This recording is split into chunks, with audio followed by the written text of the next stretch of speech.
I'm Brad with On Your Feet. I'm here with my colleagues, Aiden, Shelley, and Gary, and we're going to be talking about the idea of an offer. Now, in the other sections in this content, there are more involved ways to think about the future, but making offers and talking about offers is a simple way to think about what might come next.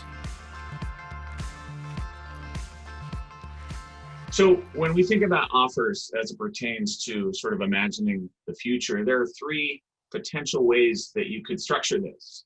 The first one is simply you as a leader coming in and making offers. And good language for that is actually the phrase, what if? Hello, today I am here to just provide some offers that we might as a team decide to do. We don't have to do them, we can decide not to, but I'm here just to give you the offers, and here they are. What if we all committed to not check our email before 11 a.m.? The other type of way you might structure this, inviting your team to make offers as well. What if we all got together in a big open field? Do one meeting a month that has no screen at all. It's just, what if we tried doing a meeting maybe once every other week in Microsoft Teams so we could feel a little more confident in our delivery if we ever have to do that again for a client? What if we take turns being the facilitator and planner of meetings every week? You can use what if to talk about how we work with each other. You could use it to talk about how we work with others, or even how we discover new working relationships. So offers can be launched just by using the phrase what if, but it can be helpful to have a little bit more structure. And here's one tool that we've used over the years, adding what if we stopped doing, what if we started doing, and what if we did more of.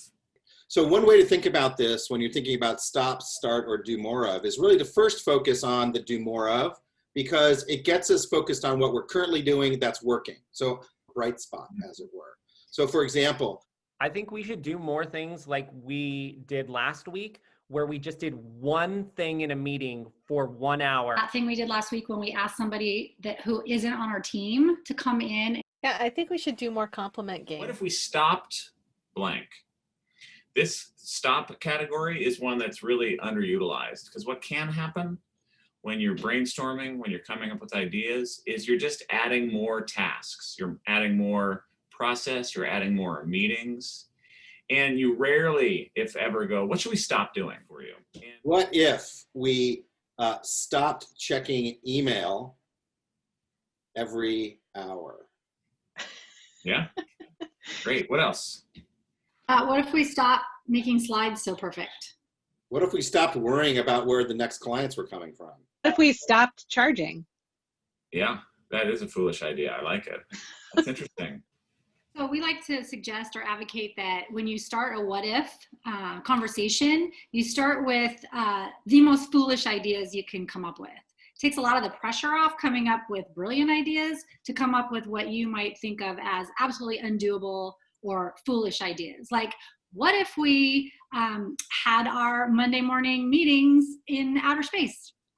What if shut down one of our senses when we met? So you had to have your eyes closed, or you couldn't hear. What if instead of having hour-long meetings, we had 2-minute meetings?